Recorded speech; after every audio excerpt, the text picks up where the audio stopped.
Isang pinagpalang araw sa inyong lahat. Tayo po'y magninilay sa salita ng Diyos, ang pinagmumulan ng awa ng ating buhay, ang salitawa.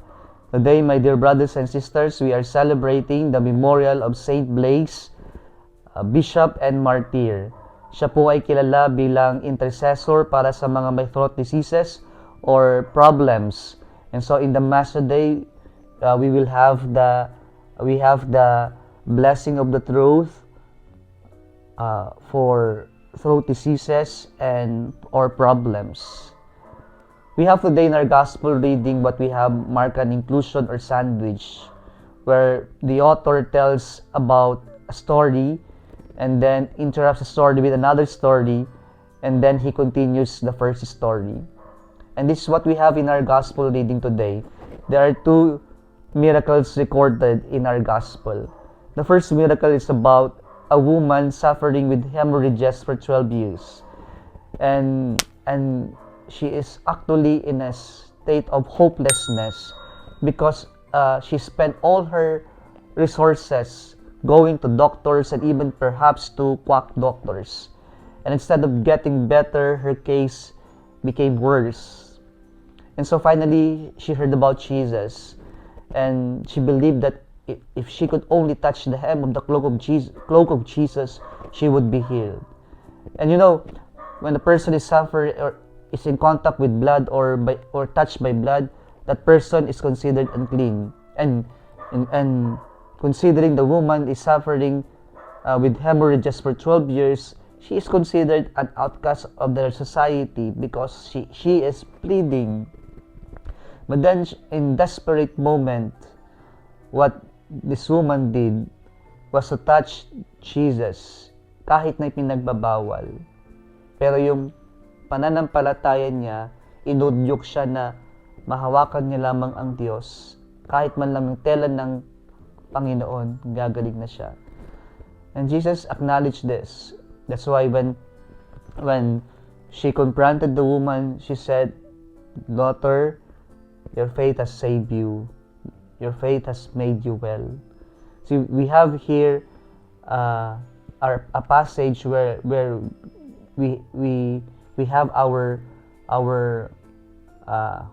belief on touching a relic, kung saan pag may pananampalataya with contact, mayroong milagrong mangyayari sa buhay natin. And so this is what happened to this woman suffering with hemorrhages. Her faith plus contact with Jesus brought about healing to her. Then we have the story of the daughter of Jairus who was about to die. And then when they were about to reach the house of Jairus, his servants told him his daughter is already dead. And there is no need to bother the Master, our Lord Jesus. But Jesus said, no, it's not dead, it's just sleeping. Okay. Probably it's about Jesus telling them that she's just in coma, the little girl was just in coma, or perhaps the point is his death is just temporary. And then in desperate moment, Jairus believed in Jesus. And when they reached the house, Jesus raised in his arm the little girl and said the Aramaic words, "Talitha kum," little girl, rise. And then the little girl rose up immediately and walked around. Here we have the story of what impossible for us men is possible in God. As long as we believe in God, nothing is impossible. My dear brothers and sisters, when we experience hopelessness in our lives, the first thing that we have to do is to go to Jesus, to go to our God. Because what is impossible for us is really impossible with God. We simply have to believe. And miracles do happen once we believe in God, once we surrender everything to God.